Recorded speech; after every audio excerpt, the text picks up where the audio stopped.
안녕하십니까. 이노스페이스 대표이사 김수종입니다. 오늘 월요일 아침 바쁘신 시간에 저희 이노스페이스 기업 설명회를 위해서 직접 현장에 또 온라인으로 참여해 주셔서 감사를 드립니다.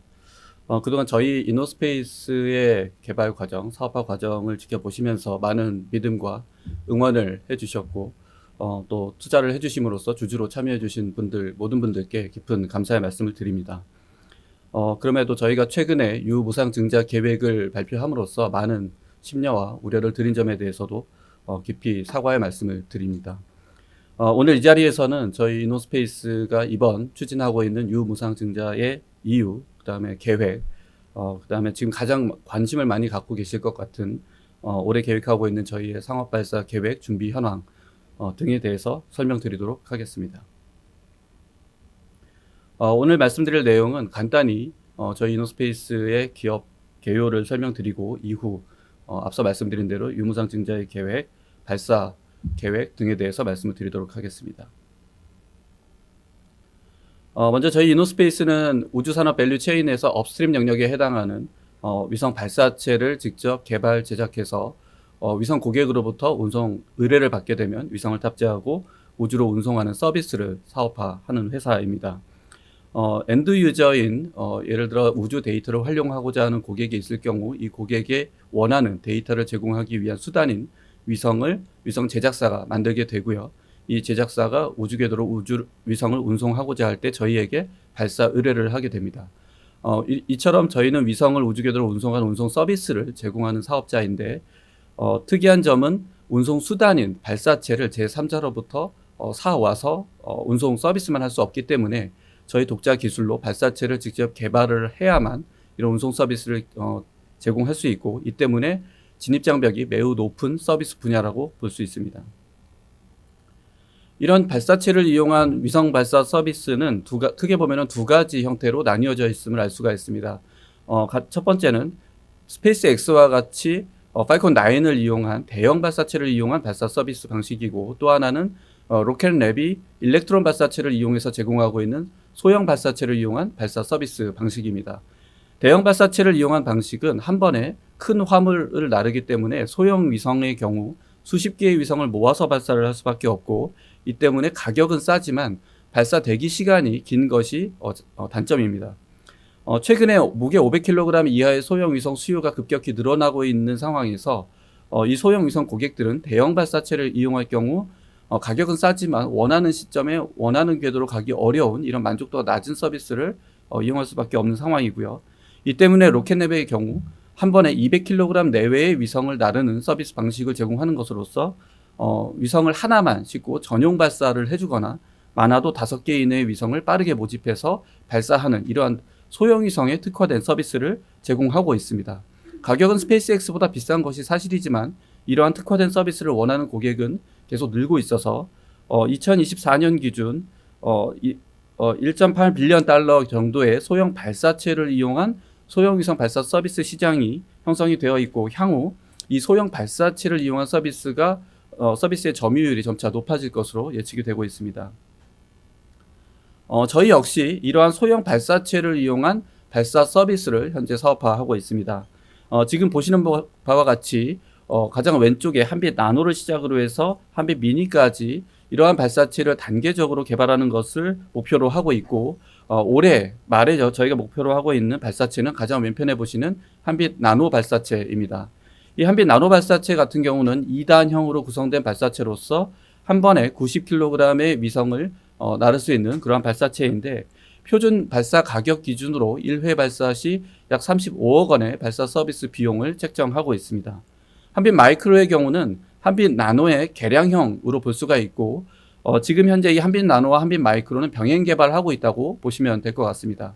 이 한빛 마이크로 같은 경우는 한빛 나노 발사체 상단에 킥스테이지 하나를 더 얹음으로써 수송 능력을 기존 한빛 나노의 90kg에서 170kg으로 크게 향상시킬 수 있는 발사체로서 로켓랩의 일렉트론과 유사한 수송 능력을 가지는 발사체라고 보시면 될 것 같습니다. 이후 한빛 미니의 경우는 3단형 발사체로서 한 번에 1.3톤의 위성을 나를 수 있고 한 번 발사 시 저희가 170억 원의 발사 서비스 비용을 책정하고 있습니다. 저희가 올해 한빛 나노를 시작으로 해서 한빛 마이크로, 한빛 미니로 빠르게 발사 능력을 확장할 수 있는 이유는 이 세 가지 발사체는 지금 오른쪽에 보시는 것과 같은 세 가지 엔진으로 구성이 되게 됩니다. 통상 발사체에서는 엔진을 개발하는 과정에 가장 많은 시간, 자본, 인력이 투입이 돼야 되는데요.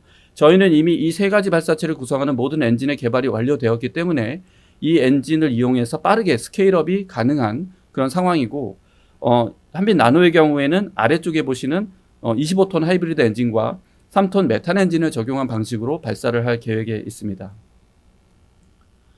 이러한 사업화 계획에서 저희가 이번에 추진하고자 하는 유상 증자의 개요에 대해서 말씀을 드리겠습니다. 이번 유상 증자는 저희가 성공적인 발사 실적을 달성하고 이후에 빠른 속도로 발사체를 스케일업하고 발사 횟수를 늘리는데 투입될 자금을 확보하고자 하는 목적을 갖고 있습니다.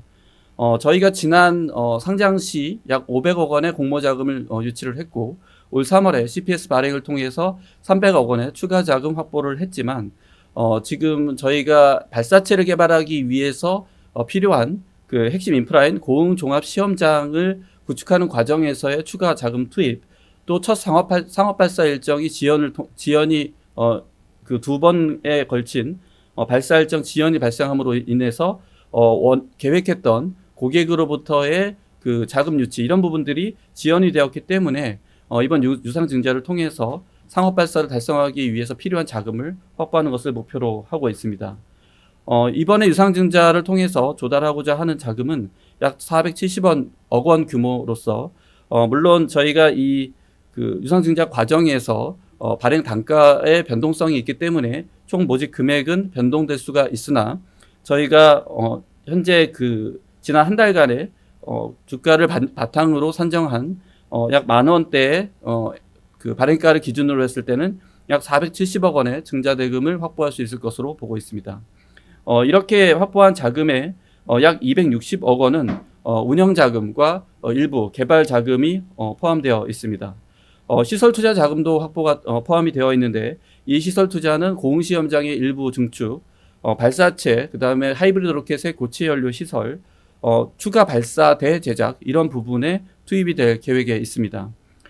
블리츠론 같은 경우는 본 증자 대금으로 지금 현재 저희가 갖고 있는 부채를 상환하는 목적이 아니라 25년 8월 기준 저희가 차입한 금액은 13억 원에 13억 원 정도가 됩니다. 그렇기 때문에 이를 상환하기 위한 목적이 아니라 현재 저희가 자금이 많지 않기 때문에 이런 유상 증자가 마무리될 때까지 필요로 하는 이번에 첫 발사 운영을 위한 그러한 자금을 선집행하고 이 선집행한 자금에 대해서 유상 증자를 통해서 자금 유입이 될 경우 100억 원 정도를 상환하는 그러한 브릿지론의 목적으로 활용할 계획에 있습니다.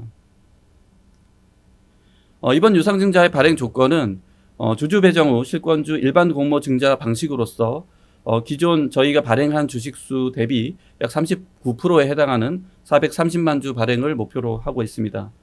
구주 1주당 신주 0.39주의 비율이게 되고요. 신주 발행 예정가액은 최종 그 증자 이런 그 유상 증자 과정에 의해서 결정이 되겠지만 현재 25% 할인율을 적용을 했을 때 1,950억 원 정도로 예상하고 있습니다. 이러할 경우 저희가 총 조달 가능한 증자 대금은 470억 8,500만 원이 되겠습니다. 신주의 배정 방법은 구주주 및 우리 사주에 대해서 먼저 주주 배정을 하게 되고요. 이후 일반 공모를 거치게 되고 일반 공모에서도 배정이 안 되는 경우에는 모든 최종 실권주는 주관사에서 인수하는 것으로 계획되어 있습니다. 최대 주주인 제 참여 계획입니다. 지금 제 보유 주식수는 197만 1000주로서 현재 약 18% 정도의 지분을 확보하고 있습니다. 이번 유상 증자에 제 참여 비율이 상당히 낮은 것을 통해서 많은 분들이 많은 실망감을 느끼고 책임 겸용 의지가 없는 것이 아니냐 이런 의구심을 많이 가지고 계신 것으로 알고 있습니다. 저 역시 매우 안타까운 상황인데요. 사실 저희가 상장 이전에 약 6번에 걸친 투자 라운드를 거치며 제 지분율이 상장 당시 21% 정도로 매우 낮은 상황이었고요. 이 때문에 저희가 상장 과정에서 최대 주주인 제 지분을 매각을 할 수 없어서 상장 때 저는 한 주도 주식을 매각하지 못하고 상장을 했던 상황입니다. 결국 제가 가지고 있는 현금 보유분이 거의 없기 때문에 이 유상증자에 제가 적극적으로 참여하고 책임 경영 의지를 높게 가지고 있음에도 불구하고 활용 가능한 자금이 없어서 이러한 그 지분 참여율이 낮다는 점을 양해해 주시기를 부탁드리겠습니다. 또한 저희가 상장 과정에서 제 지분율이 기본적으로 낮았기 때문에 경영권 이슈가 없도록 하기 위해 3년간 보호 예수를 설정을 한 바 있습니다. 결국 이런 보호 예수 조건 때문에 제 주식을 담보로 한 담보 대출이나 이런 부분들도 불가능한 상황이기 때문에 일어난 그런 청약률이 낮은 부분이고 제 책임 경영 의지가 낮거나 제 사업에 대한 확신이 낮기 때문이 아님을 다시 한번 말씀을 드리고 싶습니다. 이렇게 했을 때 전체 주요 주주의 지분율 변화는 이번 유상증자가 마무리됐을 때 제 최대 주주인 저의 지분율은 약 13% 정도로 약 4.7%, 4.8% 정도 하락을 할 예정에 있고 그 외에 2대, 3대 주주의 지분율은 지금 보시는 바와 같이 약 4%, 3%대로 분포되어 있습니다. 최종적으로 총액 인수 조건에서 주관사인 키움증권과 한양증권, LS증권과의 인수 계약 그 세부 내용입니다. 전체 그 모집 총액의 약 1.8% 정도를 인수 수수료로 지급할 계획에 있고요. 실권을 할 경우에 대해서는 18에서 20% 정도의 그 수수료를 지급하는 계획으로 지금 유상증자를 추진 중에 있습니다. 앞서 말씀드린 대로 저희가 그 상장한 지 얼마 되지 않아서 본 유상증자를 추진함에 있어서 많은 실망감과 그 우려를 가지고 계실 텐데요. 저희가 이런 부분에 대해서는 저희가 올해 상업발사 실적을 성공적으로 달성을 하고 이후 내년부터 의미 있는 그런 매출 실적들을 달성하겠다는 그런 목표와 그런 구체적인 계획들을 이후에 설명을 드림으로써 좀 그런 부분들을 좀 그 이해를 높일 수 있는 그런 설명들을 드리도록 그렇게 하겠습니다. 또한 오늘 그 기업 간담회뿐만 아니라 향후에도 필요하다면 수시로 저희가 주주분들과의 소통을 위한 많은 노력들을 할 예정이고요. 온라인, 오프라인 또 직접 원원원을 통해서 저희가 계속해서 이러한 저희 사업 계획, 진행 현황 등에 대해서는 적극 설명을 드리도록 하겠습니다. 전체적인 일정은 저희가 8월 18일 날 저희가 공시를 통해서 증권신고서 제출을 함과 동시에 공시를 한 바 있고요. 이후 오늘 저희가 주주님들 대상으로 지금 기업 설명회를 진행을 하고 있습니다. 이후 저희가 증권신고서의 심사 과정에 따라서 또는 그 정정 여부에 따라서 좀 달라질 수는 있겠으나 이러한 그 부분들을 일부 감안을 해서 설정한 일정대로라면 11월 21일까지 이번 그 유상증자에 대한 일정을 마무리할 수 있을 것으로 보고 있습니다. 본 유상증자가 마무리되게 되면 기존 주주 또 이번 유상증자에 참여하신 분들을 대상으로 무상증자도 함께 계획하고 있습니다. 본 무상증자는 결국 지금까지 저희에게 투자를 해주시고 또 상당수의 분들은 많은 손실을 보고 계시는 상황에서 저희가 가지고 있는 사업에 대한 어떤 확신 또 이후 저희가 이러한 상업적인 성과를 달성을 한 이후에 그런 성과를 공유하겠다는 그런 의지를 좀 담아서 이번 무상증자를 동시에 추진하게 되었습니다. 이번에 이 무상증자뿐만 아니라 향후에도 반드시 저희가 상업적인 성과를 달성하게 되면은 지금 이 어려운 과정을 함께 해주신 주주분들께 이러한 성과들을 공유하겠다는 말씀을 다시 한번 드리고 싶습니다. 이번 무상증자의 경우는 현재 저희의 주식 발행 그 액면가는 1,000원인 상태에서 0.5주 1주당 0.5주를 배정할 계획에 있습니다. 신주의 재원은 주식 발행 초과금을 이용해서 발행을 할 예정이고 앞선 유상증자 일정에 따라서 변동성이 있으나 현재 12월 5일 정도 신주 상장이 가능할 것으로 보고 있습니다.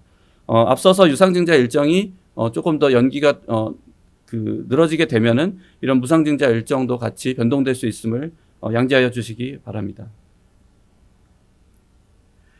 지금까지 저희가 유무상증자 계획에 대해서 말씀을 드렸고 관심이 많으실 저희가 지난번 2번에 걸친 발사 일정 변경 그리고 향후 발사 계획에 대한 부분을 설명드리겠습니다. 먼저 지난 3월 그다음에 7월 발사 2번의 발사 일정 변경 또는 발사 지연 사유에 대해서 말씀드리겠습니다. 저희가 첫 번째 발사 일정 변경은 원래 상장 당시 기계획인 올해 3월 발사 일정에서 7월로 한번 변경을 한 사례가 있습니다. 이때 저희가 그 작년에 이러한 발사 계획 변경에 대해서 대외적으로 그 언론 보도를 통해서 공개를 했었고요. 이때 발사 일정 변경의 이유는 크게 3가지로 볼 수가 있습니다. 첫 번째는 저희가 발사 허가를 받기 위해서는 발사체 형태로 구성된 엔진 단을 이용한 단인증 시험을 성공적으로 수행을 하고 이 결과를 발사 허가권자인 우주청에 제공을 해서 발사 심사를 완료를 해야만 발사를 할 수가 있습니다. 그런데 이러한 단인증 시험을 하기 위한 시험장은 저희가 기존에 금산에 시험장을 보유하고 있었으나 그곳에서 25톤급 엔진에 대해서는 시험을 수행할 수 없는 그런 여건이 되어 있었기 때문에 저희가 작년부터 추가적인 시험장 건설에 착수를 했었습니다. 그런데 이러한 시험장의 경우 매우 난공사가 이루어졌고 이 때문에 공기나 아니면은 발사 비용에 그 급격한 증가가 있었습니다. 이러한 이유 때문에 저희가 고흥 시험장의 건설이 지연되어서 단인증 시험을 기한 내 수행할 수 없게 되었고 이 때문에 발사 허가를 받지 못하고 발사 일정을 준수하지 못하는 그런 상황이 있었습니다. 또 한 가지 이유는 저희가 1단 엔진에 하이브리드 엔진을 적용하고 있는데 이 하이브리드 엔진에는 산화제 공급용 전기 펌프의 부품인 전기 모터가 들어가게 되는데요. 이 전기 모터는 매우 특수한 사양으로서 일반 전기 모터가 아닌 특수한 개발 과정을 거쳐서 적용을 할 수밖에 없는 이러한 전기 모터를 적용하고 있습니다. 현재 이 전기 모터는 영국으로부터 저희가 도입을 하고 있는데 이 제작사로부터 납기가 계획대로 이루어지지 않을 것이라는 통보를 저희가 작년 말에 받게 됐고요. 그럼으로써 저희가 일정 준수를 하지 못하는 또 한 가지 이유가 되었습니다. 또 하나는 브라질에 저희가 지난 TLV 때 발사했던 발사대를 이번 한빛 나노 발사체를 위해서 확장을 해야 되는데 확장할 때 부지가 추가적으로 더 필요했던 상황입니다. 그런데 이러한 부지 확장의 경우에 브라질 환경청으로부터 환경 영향 평가를 받아야 하는데 기존에 저희가 이런 발사장 확장을 준비하는 과정에서 브라질 환경청으로부터 어떠한 요청도 받지 못했던 상황에서 갑자기 작년 말에 환경 영향 평가 대상이라는 통보를 받게 됐고요. 이러한 이유 때문에 3월 발사 일정을 준수하지 못하는 상황이 되었습니다. 결국 이러한 그 3가지 사항들 때문에 저희가 지난 3월에서 7월로 발사 일정을 한번 연기를 했던 상황이었습니다. 이후 올 7월에서 다시 한번 저희가 언론 보도를 통해서 아직 발사 일정을 명확히 공개하지 못하고 있는데요. 올 하반기 9월에서 11월이라고 저희가 발표를 한 바 있습니다. 이 발사 일정을 저희가 확정하지 못하는 이유는 우주항공청의 그 허가와 연계되어 있기 때문인데요. 일정은 저희가 원할 때 뭐 하루 이틀 내에 이 발사 허가 심의를 받을 수 있는 것이 아니라 기존에 계획되어 있는 어떤 위원회에 상정을 해서 발사 허가를 받아야 하는 그런 상황입니다. 그렇기 때문에 저희가 이러한 부분들에 대해서 지금은 어느 정도 구체화가 되어 있지만 저희가 이 발사 일정을 변경했던 5월 당시에는 저희가 언제 그 발사 허가 단인증 시험을 완료하고 언제 발사 허가를 완료할 수 있을지에 대해서는 저희가 결정할 수 없는 부분들이 있었기 때문에 정확한 날짜를 공개하지 못했던 이유가 있습니다. 그 때문에 저희가 현재 브라질에서 확보하고 있는 발사 슬롯을 기준으로 9월에서 11월이라고 범위를 가지고 공개를 했던 상황입니다. 이러한 발사 일정을 7월에서 하반기로 변경을 했던 주요 이유는 크게 3가지입니다. 첫 번째 고흥 시험장의 경우는 앞서 첫 번째 발사 일정 지연에서도 동일한 사유였는데 이 고흥 시험장의 건축이 계속해서 지연이 되었던 상황입니다. 통상 이런 발사 시험장 그 엔진 시험장을 구축하는데 왜 이렇게 예측을 못하고 계획했던 공기를 맞추지 못하느냐라고 의구심을 가질 수가 있는데 저희가 엔진 시험장을 구축하는 고흥 시험장 부지는 애초에 단단한 지반이 형성된 곳이 아니라 그 해수와 민물이 계속해서 교차하는 그 뻘밭의 부지에 저희가 시험장을 구축을 했습니다. 그 이유는 엔진 시험장, 특히 20톤 이상의 큰 엔진 시험을 할 때는 큰 규모의 소음과 연소 배기가스가 발생을 하는데 이러한 경우에 그 민원의 발생 소지가 크기 때문에 기본적으로 소음을 차폐하기 위해서 산으로 둘러싸이거나 아니면 민가와 많은 이격거리를 가지는 부지에 이런 시험장을 건축할 수밖에 없습니다. 그렇기 때문에 그러한 입지를 갖는 곳은 국내적으로도 많은 그 가능한 부지를 찾기가 어렵고 지금 고흥군의 많은 협조를 받아서 이 부지를 선정을 했습니다. 그런데 막상 착공을 한 이후에 저희가 부지에 여러 가지 공사를 하는 과정에서 생각보다 난공사가 계속해서 식별이 됐고 파일링을 했는데 파일이 옆으로 쓰러질 정도로 이러한 매우 이례적인 그런 공사 상황이었습니다. 그렇기 때문에 이러한 그 고흥 시험장의 건설이 지연되었던 이러한 사유가 계속해서 반복적으로 좀 영향을 미쳤던 상황이고요. 또 한 가지는 앞선 3월에서 7월로 발사 일정을 변경을 할 때 이슈가 되었던 영국산 그 모터의 수급은 저희가 그 이후에 빠르게 요청을 해서 한 기의 모터에 대해서 수급을 받았으나 그 모터의 점검 과정에서 하손이 일어남으로써 저희가 이후 계획하고 있는 단인증 시험이나 이런 시험들을 일정 내에 할 수 없었던 그런 부품 손상의 문제가 동시에 발생을 했었고요. 또 저희가 단인증 시험을 빠르게 완료하고 남아있는 그 차수벽 설치나 이런 걸 통해서 침수에 대비하기 위한 이러한 고흥 시험장의 그 추가 건축이 계획되어 있었는데 5월에 이례적인 그 폭우로 고흥 시험장이 침수가 발생을 했습니다. 그래서 이러한 이유들 때문에 저희가 7월 발사를 위해서 5월에 수행을 해야 하는 단인증 시험을 계획대로 수행하지 못했던 상황이 발생을 했고요. 이러한 이유 때문에 최종적인 발사 일정을 변경을 할 수밖에 없었던 상황이었습니다. 이러한 부분 최근에 발사 일정을 변경했던 7월의 상황에 대해서는 뒤에 자료를 통해서 추가적으로 더 상세히 설명을 드리도록 하겠습니다. 결국 저희가 고흥 시험장의 경우는 이러한 공사의 난공사 부분은 지금 현재는 이슈가 모두 해소가 되어서 4월 30일 날 준공이 되었습니다. 이후 고압가스 인허가를 거쳐서 현재는 시험장에 대해서는 이슈가 모두 해소가 되어 있는 상황이고요. 단인증 시험에 활용할 전기 모터와 하이브리드 로켓 모터의 경우도 지금 이러한 부품의 손실 이런 이슈들이 발생을 해서 저희가 7월에 발사를 수행할 수 없는 상황이 되었고요. 또 5월 16일에 일어난 이런 침수 상황을 통해서 저희가 기존의 우주항공청과 협의를 했던 2단 엔진 인증 시험 5월 19일과 1단 엔진 인증 시험 일자를 준수를 할 수가 없었던 상황이고요. 결국 이 일정을 준수하지 못했기 때문에 6월 초에 계획되어 있던 이런 심의 일정을 저희가 맞추지 못했고 이 이유 때문에 7월 발사가 불가했던 그런 상황입니다.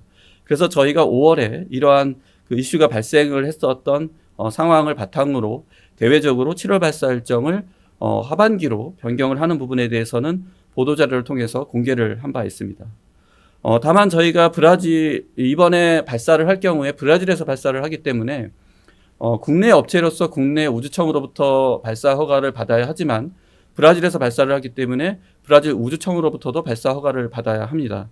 현재 브라질 같은 경우는 그 건당 허가제가 아닌 면허제를 운영을 하고 있는데 저희가 5월 9일 날 이미 모든 저희 기술적 준비 상황 이런 부분들을 제출을 하고 점검을 해서 5월 9일 날 지금 발사 면허를 획득을 한 상황입니다. 결국 국내에서 발사 허가만 확보를 하게 되면은 즉시 발사를 할 수 있는 준비가 되어 있다고 보시면 될 것 같습니다. 이번 7월에 발사 일정을 하반기로 연기했던 이슈에 대해서 사실 저희 내부적인 어떤 세부적인 사항이기 때문에 이런 것을 공개하는 것이 상당히 좀 부담스럽긴 하지만 투명하게 이러한 부분을 공개하고 왜 이러한 일정 지연이 발생했는지에 대해서 주주분들께 설명하는 것이 맞겠다 판단이 되어서 오늘은 이러한 부분들을 상세히 공개를 할 예정에 있습니다. 먼저 7월 발사 일정을 준수하지 못했던 이슈에 대해서 말씀을 드리겠습니다. 저희가 지난 3월에 영국으로부터 그 납기 지연이 됐던 부품을 많이는 저희가 조달을 하지 못했습니다. 한 기의 그 모터를 빠르게 좀 조달을 했고요. 이후 저희가 조율을 해서 9월 달에 2기가 추가 납품되기로 되어 있었습니다. 이 한 기 납품되었던 건에 대해서 저희가 단인증 시험에 적용을 하고 이후에 발사할 때는 이 9월에 납품되는 모터를 이용을 해서 저희가 발사를 수행할 계획에 그런 계획을 좀 갖고 있었는데요. 이 한 기 납품받았던 이 모터를 이용을 해서 단인증 시험을 준비하던 과정에서 저희가 이런 그 시행착오를 좀 거쳤습니다. 그 단인증 시험을 하기 위해서 모터를 최종적으로 점검을 하는 과정에서 예기치 않았던 그 신호가 인가가 되면서 이 모터가 반토크, 그러니까 빠르게 모터가 회전을 하게 되면은 모터의 케이싱은 반대 방향으로 회전을 하게 되는데 이런 반토크에 의해서 모터가 반대로 회전하면서 이 커넥터 부분이 파손이 되었습니다. 이런 커넥터 손상의 경우는 외국산 부품이지만 저희가 내부적으로 이런 부분을 뜯어서 수리를 할 수는 없고 저희가 그 공급 업체와 맺은 그 비밀 보호 규정 때문에 이러한 경우는 그 제조사에 보내서 수리를 할 수밖에 없습니다. 그렇기 때문에 이러한 부분들을 저희가 제조사로 보내서 다시 수리를 해서 가져와야 되기 때문에 5월에 계획되어 있던 단인증에 투입을 할 수 없었던 상황이었고요. 현재는 저희가 이러한 파손된 모터를 7월 22일 날 수리를 완료하고 입고를 해서 단인증 시험을 하기 위한 준비가 마무리되어 있는 상황이고요. 결국 이러한 모터의 제조사의 의존도를 낮추기 위해서 저희가 그 독일에 있는 추가 공급처를 작년 3월 발사 일정 연기 이슈가 발생을 했을 때 추가적으로 발굴을 했고요. 9월부터는 이 기존의 영국 업체뿐만 아니라 독일 업체를 통해서도 4기 이상의 모터를 납품을 받을 계획에 있습니다. 그래서 이러한 부분들에 대한 지연 이슈는 해소가 되었다고 그렇게 볼 수가 있습니다. 다음으로 하이브리드 로켓 모터의 제작 불량 이슈가 있었습니다. 이 지금 보시는 바와 같이 단인증 시험을 하기 위한 시제가 다 제작이 되어 있었고요. 이때 하이브리드 로켓 모터는 이 까만색으로 표시된 이 부분에 고체 연료가 들어있는 부분입니다. 이 부분 내부를 살펴보면 이 안에 고체 연료가 들어있게 되고 이 고체 연료 안에 지금 보안 때문에 내부 형상은 오픈하지 못하지만 산화제가 앞쪽에서 투입이 될 경우에 내부에서 연소가 일어나면서 이 뒤쪽으로 화염이 빠져나가며 추진력을 내게 됩니다. 이때 이 안에서 연소가 이루어지게 되면은 이 내부에는 매우 뜨거운 고온의 가스와 고압이 형성이 되는데 그때 이 기밀부 조립을 하는 이 부분에서는 고압으로 형성되는 고온의 연소가스가 누출이 되지 않도록 이런 다양한 기밀제들을 적용을 하게 됩니다. 그런데 저희가 모든 제작을 완료하고 내부를 비파괴 검사를 했을 때 이 기밀부에서 미접착, 그러니까 그 고온의 가스가 흘러나와서 최악의 경우는 이 로켓 모터 자체를 파손시킬 수 있는 그러한 그 제작 불량의 이슈를 확인을 했고요. 그렇기 때문에 기존에 제작되어 있던 이 로켓 모터를 폐기하고 재제작을 할 수밖에 없었던 상황이고 이 이유 때문에 저희가 3개월이라는 시간을 추가적으로 더 쓸 수밖에 없었던 상황입니다. 현재는 신규 제작을 해서 이러한 이슈가 없음을 다 확인을 한 상황이기 때문에 단인증 시험에 즉시 투입을 할 수 있고 이러한 지연 이슈는 다 해소가 된 상황입니다. 또 하나 저희가 고응시험장의 경우는 1차적으로 이러한 형태로 저희가 완공을 하고 지난 5월 21일 즈음에 1단, 2단 단인증 시험을 계획을 했었습니다.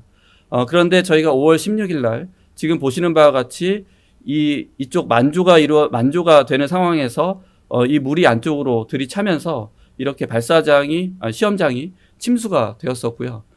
이러한 이유 때문에 저희가 이러한 복구 과정을 거치는 시간이 복구에 필요한 시간을 소요하다 보니 저희가 계획되어 있던 5월 21일 경에 단인증을 수행을 할 수 없었던 상황입니다. 현재는 이 둘레로 저희가 이렇게 보시면은 그 차수벽을 다 둘레로 쳐서 추가적인 침수에 대비가 되어 있는 것을 확인하실 수가 있습니다. 결국 저희가 현재 2단 인증 시험도 지금 성공적으로 수행을 했고 지금 남아있는 1단 인증 시험만 수행을 한다면 발사에 대한 모든 준비가 완료되는 상황에서 인증 시험을 수행하기 위한 이러한 시험장의 이러한 그 침수에 대한 대비도 이미 완료가 되어서 지연 이슈가 모두 해소가 된 상황입니다. 이런 상황에서 저희가 기존의 7월 발사를 준수할 경우에 브라질과 호주 발사장을 이용해서 연 5회 발사 횟수 달성하는 것을 현재 목표로 했었습니다. 그런데 현재 저희가 계획하고 있는 단 인증 시험 일정 또 그 이후 우주청과 협의하고 있는 심사 일정 등을 고려를 했을 때 단 인증 시험에 대해서는 100% 한 번에 성공할 수 있다는 것을 담보할 수는 없으나 저희가 큰 이슈가 없다면 그러한 일정들을 모두 준수를 한다면 저희가 10월경 브라질에서 첫 번째 발사 시도를 할 수 있을 걸로 보고 있습니다.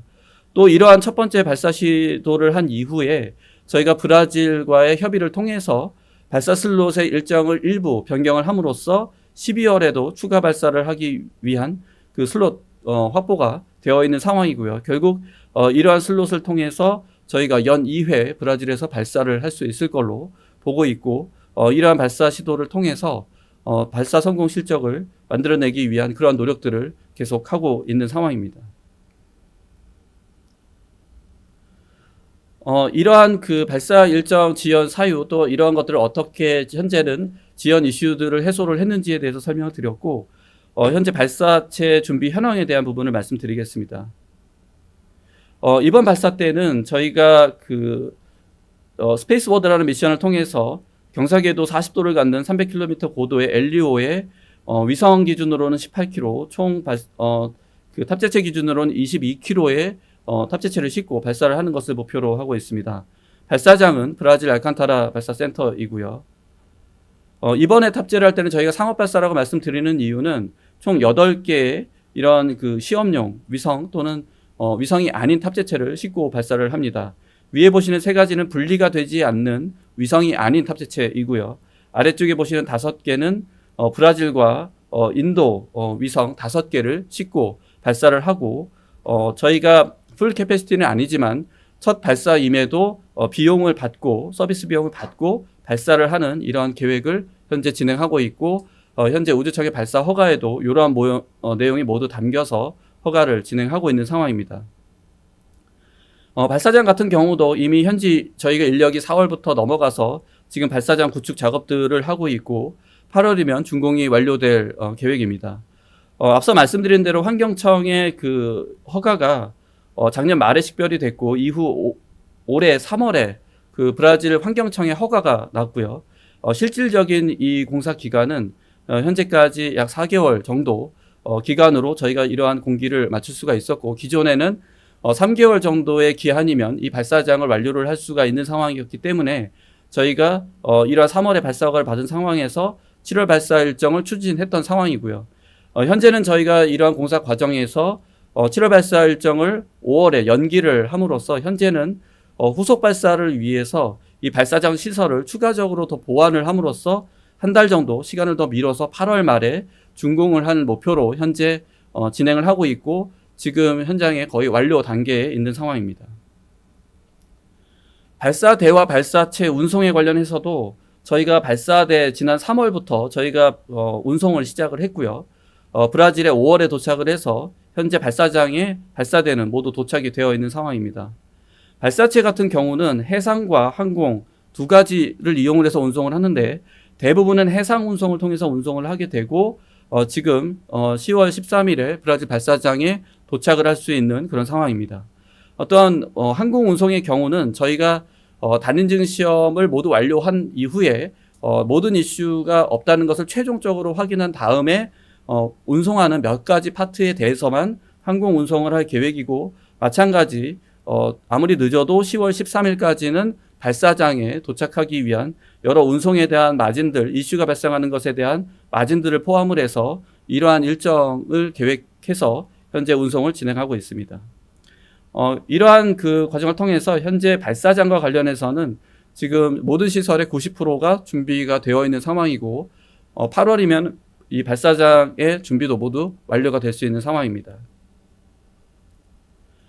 다음으로 발사체 개발 현황입니다. 발사체의 경우는 가장 중요한 게 이제 엔진일 텐데 1단 엔진과 2단 엔진을 저희가 계속해서 개발을 해왔습니다. 1단 엔진에는 저희가 추력 25톤급 하이브리드 엔진을 적용을 하고 있는데요. 지난 23년에 추력 15톤급 엔진을 적용해서 한빛 TLV 비행 시험을 한 이후에 25톤으로 엔진의 스케일업을 진행을 했고 이러한 다수의 엔진 시험을 통해서 저희가 엔진 개발은 완료를 한 상황입니다. 현재는 그 발사체급의 발사체 형상과 동일한 그러한 형태의 엔진 시험만을 지금 남겨놓고 있는 상황이고요. 실제 저희가 수행한 시험 사진들을 지금 보여드리고 있고 엔진 시험 영상의 경우에도 저희가 지난번 15톤 금산 시험장에서 15톤 시험을 수행했던 영상과 비교를 하자면 상대적으로 큰 사이즈의 그런 엔진 시험을 수행한 것을 확인하실 수가 있습니다.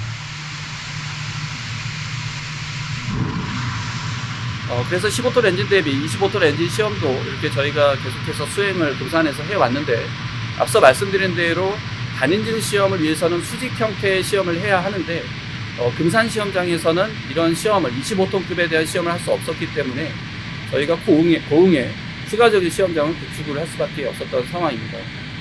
또 저희가 이러한 시험 영상이나 이런 것들을 대외적으로 좀 공개를 못했던 이유는 지금 금산 시험장의 부지는 이렇게 좀 협소하게 구성이 되어 있습니다. 사실 이 시험장의 시험을 완료하고 났을 때 지금 일부 그 주변에 그을음이 좀 발생을 많이 했던 상황이고요. 이러한 이유들 때문에 저희가 이러한 것들을 공개를 하는 것을 좀 내부적으로는 좀 오픈하지 못했던 그런 상황들이 있었고요. 결국 이러한 그 어떤 환경적인 이슈 이런 부분들이 발생을 할 부분들이 많았기 때문에 저희가 금산에서 검증할 수 있는 부분을 최대한 검증한 이후에 현재 금산에서는 시험을 중단하고 있는 상황이고 고흥으로 시험장을 옮겨서 시험을 하고 있습니다. 그래서 시험장 5월에 준공한 이후에 고흥에서도 마찬가지 25톤급 엔진에 대해서는 저희가 이런 시험을 현재 수행을 하고 있고 현재는 단인증 시험을 앞두고 있는 그런 상황입니다. 이러한 단인증 시험의 경우에는 지금 보시는 바와 같이 수직 스탠드에 이러한 형태로 장착을 해서 시험을 할 예정에 있고요. 2단 엔진의 경우에도 저희가 메탄 엔진을 적용을 하고 있는데 이러한 다수의 시험 등을 거쳐서 저희가 엔진을 개발을 해왔습니다. 2단 엔진의 경우에도 처음에는 연소기 타입으로 저희가 이러한 시험을 다수 반복을 함으로써 연소기에 대한 검증, 펌프 연계 시험, 이후에 확장형, 진공 노즐에 대한 소재 검증 이러한 부분들을 모두 마치고 기존에 사용하는 그 소재보다 저렴하고 가벼운 고화학제 소재의 노즐을 적용하면서 이러한 2단 엔진 모듈을 개발을 완료한 상황입니다. 이러한 개발을 통해서 저희가 지난 7월 9일 날 저희가 2단 엔진에 대한 단인증 시험을 300초 연소 시간 동안 성공적으로 완료를 했던 상황이고요. 이러한 시험을 통해서 저희가 우주청으로부터 2단 엔진에 대한 인증 결과에 대해서는 확인을 받은 바 있습니다. 발사체에 대해서는 저희 유튜브 채널에도 저희가 계속해서 개발에 대한 어떤 과정들을 오픈을 해 놓고 있고 발사체에 대한 전체 조립성 검토까지 저희가 유튜브에 공개를 한 바 있습니다. 현재 발사를 위한 발사체는 지금 보시는 것과 같이 1단 엔진, 2단 엔진, 그 다음에 탑재체 탑재부에 대해서는 모두 제작이 완료되어 있는 상황입니다. 그래서 실제 단 형태로 보자면 이렇게 1단 조립체, 2단 조립체가 지금 모두 제작이 되어 있고 엔진 내부의 구성품들도 지금 모두 제작이 되어 있는 상황입니다. 발사대 경우에도 저희가 지난 3월에 저희가 이러한 그 발사대의 기능 점검 테스트를 국내에서 모두 완료를 하고 3월부터 운송을 시작해서 현재 브라질에 도착해서 설치 중에 있는 상황이고요. 이러한 발사대의 경우도 저희가 기존의 TLV 때 적용했던 방식과 달리 이러한 그 형태로 저희가 그 이렉터로 들어 올리는 형태로 해서 좀 더 실용성이 높도록 이렇게 구성을 해서 지금 이번 발사 때부터 적용을 할 예정이고 이 발사대의 경우에는 한빛 나노와 한빛 마이크로에 모두 적용이 가능한 발사대이기 때문에 저희가 이런 발사대를 설치한 이후에는 한빛 나노와 한빛 마이크로 모두를 동일한 발사대로 운용을 할 수 있는 상황입니다. 발사 허가와 관련해서는 저희가 기존의 계획이었던 올해 3월 발사를 위해서 지난 24년 9월 30일 날 우주항공청에 1차 발사 허가를 신청을 했었던 상황입니다. 그 이후 저희가 올해 7월, 9월 11월 이런 계획에 있었던 발사 일정에 맞춰서 올해 3월, 올해 4월, 올해 6월 총 4건의 발사 허가 신청서를 제출을 해 놓은 상황입니다. 현재 그 첫 번째 제출했던 24년 9월 발사 허가 신청서의 경우 올 3월 발사 일정에서 7월 또 하반기로 발사 일정이 변경되었기 때문에 이 신청서를 계속해서 변경을 함으로써 지금 첫 번째 발사 신청서를 기준으로 현재 발사 심의를 지금 보시는 바와 같이 진행을 해왔습니다. 1차 심의는 24년 11월에 저희가 진행을 했고요.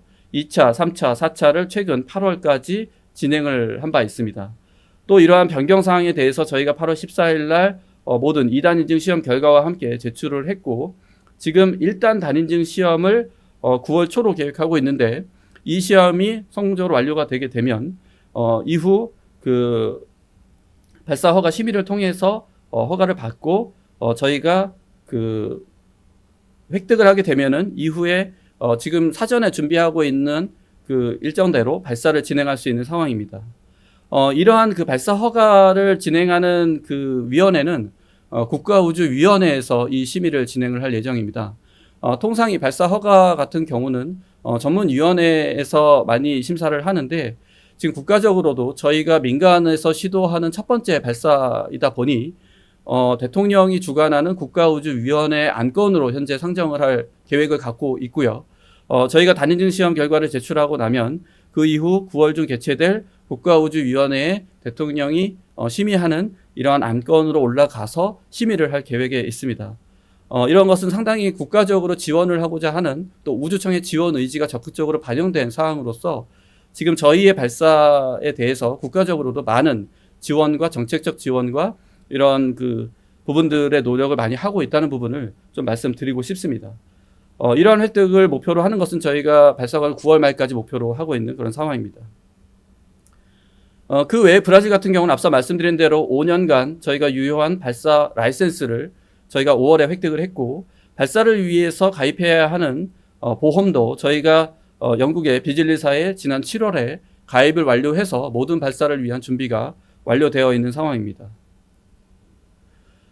발사의 성공 가능성에 대해서 많은 그 질문들을 하시는데요. 사실 이걸 숫자로 말씀드리는 것은 상당히 부담스럽고 실제로 그걸 누구도 말하기는 어렵습니다. 저희 역시 발사 성공 가능성에 대해서 말씀드리기는 어렵지만 지금까지 저희가 달성한 부분들에 대해서 비교해서 좀 말씀을 드리자면 현재 지금 전 세계에서 소형 발사체를 개발하고 있는 많은 업체들이 있음에도 불구하고 현재 저희가 지난 중궤도 발사를 성공함으로써 매우 유력한 발사 서비스 사업자로 시장에서 인식이 되고 있습니다.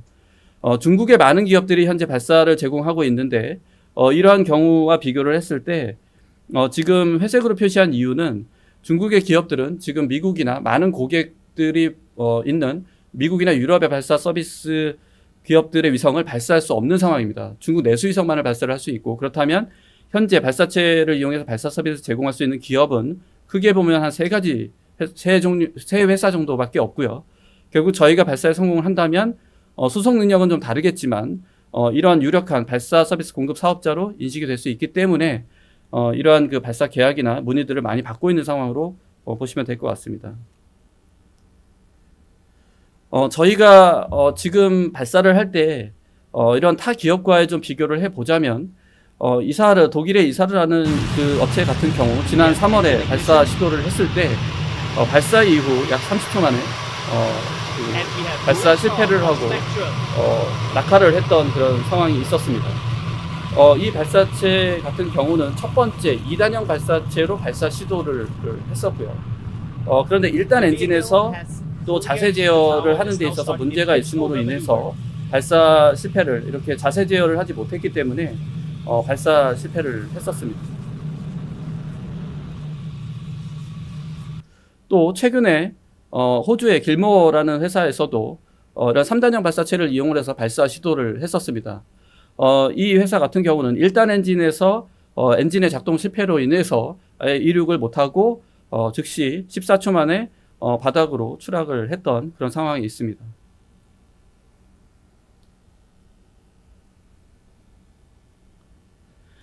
이에 반해서 지난 23년에 저희가 발사를 했던 발사체는 통상 이제 영상으로만 보여드리다 보니 이 발사체가 상당히 작은 사운딩 로켓급으로 생각하시는 경우가 많은데, 지금 보시는 것처럼 이 한빛 TLV는 중량 8톤에 달하는 지금 사람 크기와 비교하면은 작지 않은 그런 발사체입니다. 실제 발사체급의 발사였었고요. 이 발사체에서는 지금 앞서 보신 두 회사처럼 자세 제어, 1단 엔진의 작동, 텔레메트리 뭐 이런 부분들에 대한 모든 기술적 검증 내용을 포함했던 발사였습니다. 그래서 이러한 발사를 저희가 한 번에 성공적으로 수행을 함으로써 많은 고객들에게 이러한 그 잠재적인 곧 발사, 상업 발사를 제공할 수 있는 후보로 인식을 받고 있는 상황입니다. 지금 이륙할 때도 매우 안정적으로 큰 그 계획된 추력을 발생하면서 이륙을 하는 것을 볼 수 있고, 이륙 이후에도 4분 30초여에 달하는 비행 시간 동안 안정적인 비행을 지난 23년에 달성을 했고, 온보드 카메라로 촬영한 영상을 지상으로 모두 송수신을 해서 발사체에서 하고자 하는 모든 기능 점검을 다 완료했던 상황입니다. 이러한 그 두 기업의 기업 가치를 참고로 말씀드리면, 이자르 같은 경우는 지금 현재 22년 기준으로 3.8조 원의 기업 가치이고, 길모 같은 경우는 23년 기준으로 7,500억 원의 기업 가치를 가지고 있는 회사들입니다. 결국 지난 시험 발사 때 저희는 발사체 개발 기술뿐만 아니라 실제 상업 발사를 위해서 필요로 하는 이런 발사 운영 기술 모두를 확보를 하고 검증을 완료했기 때문에 지금 상업 발사에 근접한 실적들을 달성을 하고 있다고 많은 고객들에게 인정을 받고 있는 그런 상황이고요. 이러한 그 발사 이후에 오래 발사할 경우에는 이런 1단 엔진뿐만 아니라 단분리, 페어링 분리, 와 같은, 그 다음에 위성의 분리와 같은 추가적인 이벤트들이 남아있긴 하지만, 기존에 상업 발사를 제공하기 위해서 필요한 이런 다양한 기술들에 대해서 모두 검증이 완료된 이런 실적들을 보유하고 있기 때문에 상대적으로 다단형 발사체로 처음 시도할 때에 비해서는 비행시험까지 검증이 된 기술이 많이 있다. 결국 이번에 저희가 2단형 발사체로 발사를 하지만 이미 비행시험을 통해서 검증된 부분이 많이 있기 때문에, 물론 남아있는 곳에서 얼마든지 발사 실패, 문제가 발생할 수는 있지만 상대적으로는 그런 이슈 한 번에 100%를 검증하는 것에 비해서는 상대적으로 적은 이슈 발생 가능성이 있다. 이렇게는 말씀드릴 수 있을 것 같습니다. 결국 이러한 저희가 추가적으로 확보해야 하는, 지난 TLV 이후 추가적으로 확보해야 되는, 검증해야 되는 기술에 대해서는 모두 지금 단분리, 페어링 분리 등에 대해서도 검증을 완료한 상황입니다. 다음으로 저희가 상장 이후에 많은 자금을 계속해서 소진하고 있는데, 이러한 자금에 대해서 왜 이렇게 많은 자금이 투입이 되어야 하느냐, 또 앞으로 계속해서 그렇게 될 수밖에 없느냐에 대한 또 의구심이 많이 있을 것으로 생각이 됩니다. 저희가 분기별로 봤을 때 지난 7월에 상장한 이후 총 지금까지 한 1년여에 걸친 기간 동안에 총 830억 원의 자금을 투입을 해왔습니다. 이 자금의 투입에는 시설비가 370억 원, 연구개발비가 228억 원 정도가 투입이 되었고, 운영비가 230억 원 정도가 투입이 되었습니다. 시설비의 경우는 저희가 상업발사 성공 실적을 달성한 이후에 발사체를 이용해서 빠르게 발사 횟수를 늘려야만 매출과 수익을 달성을 할 수가 있기 때문에 이러한 작업들을 사전에 해야만 합니다. 이러한 작업들을 발사 성공 실적이 달성한 이후에 하게 되면 그 상업 실적을 달성하기 위해서는 짧게는 6개월, 길게는 1년 이상 상업 실적 달성을 위해서 그 시간이 추가적으로 더 필요하게 되기 때문에 상장 직후부터 저희는 이러한 양산을 위한 사업장, 원가 절감을 위한 프린팅 제조 사업장, 브라질 발사장의 확장, 고흥시험장 등을 사전적으로 구축을 다 해 놓은 상황입니다. 결국 양산을 위한, 또 원가 절감을 위한 모든 시설들이 완료가 되어 있는 상황이고요. 연구개발 측면에서도 앞서 말씀드린 대로 한빛 미니급 발사체까지 개발하기 위한 이런 엔진, 그 다음에 발사체, 재사용, 나중에 원가 절감을 위한 재사용 발사체 기술 개발 등에도 이런 비용들이 상당 부분 투입이 되었고, 실질 운영비는 월 20억 원 정도를 계속해서 투입이 되어 왔습니다. 결국 이번에 공모 자금의 경우 400억 원대의 공모 자금을 증자 자금을 확보하게 된다면, 저희가 첫 발사 실패 이후 만약에 첫 발사에 실패를 하더라도 성공 실적을 만들어낼 수 있는 그러한 지속적인 시도가 가능한 자금이고, 선제적인 이러한 비용들의 투입이 많이 되어 있기 때문에 추가적인 시설비나 연구개발비의 투입이 많지 않을 것이라고 예측하고 있습니다. 또한 정부 지원 사업 같은 경우는 최근까지는 그렇게 큰 규모의 정부 지원 자금을 정부 발로 이루어지지 않아 왔습니다. 큰 규모의 사업이 소형 발사체 역량 지원 사업인데 80억 원대의 지원 사업이었는데 이 사업 같은 경우도 작년 R&D 자금 축소로 절반 이하로 이 지원 자금이 줄어들었던 상황입니다. 결국 개발에 필요한 자금의 대부분을 저희가 외부 유치 자금을 통해서 할 수밖에 없었던 상황이고요. 그렇지만 작년 우주항공청 개청 최근에 국방우주에 대한 부분들의 강조가 됨으로써 이러한 그 재사용 발사체나 달 착륙선과 같은 기획 사업들이 선제적으로 이루어졌고 올해 하반기부터는 이러한 사업들이 계속 수백억 원대의 사업들이 계속 진행이 될 계획에 있습니다. 저희 역시 이러한 사업에 지금 적극적으로 참여를 해서 이 정부 지원 자금을 개발비의 상당 부분으로 좀 활용을 할 그런 계획에 있고 대기업과의 컨소시엄으로 현재 이 사업 같은 경우는 지금 평가를 받고 있는 그런 사업에 적극 참여를 하고 있습니다. 이러한 저희가 올해 말에 첫 번째 그 상업 발사 성공 실적을 달성을 하게 됐을 때 그 이후에는 지금 저희가 발사 이전에 달성한 계약건 외에도 추가적인 계약을 빠르게 달성할 수 있을 걸로 보고 있고요. 그러한 계약을 달성하게 된다면 고객으로부터의 선금, 중도금, 잔금 형태로 납입받는 현금 유입을 통해서 이러한 현금 보유를 늘려갈 수 있을 것으로 보고 있습니다. 또한 저희가 올 2월에 LIG 넥스원과 맺은 것처럼 방산 분야로도 저희가 이런 매출 활동들을 빠르게 확장을 할 수 있기 때문에 이러한 부분을 통해서 많은 보완이 이루어질 수 있을 걸로 보고 있고요. 말씀드린 대로 저희는 엔진 개발이 모두 완료되었기 때문에 빠른 속도로 나노, 마이크로, 미니급의 발사체를 이용을 해서 올해 2번을 시작으로 해서 빠르게 연 10회 이상의 발사 횟수를 달성하는 것을 목표로 하고 있고 이를 위한 양산 사업장이나 3D 프린팅 사업장 등은 이미 구축이 완료되어 있는 상황입니다.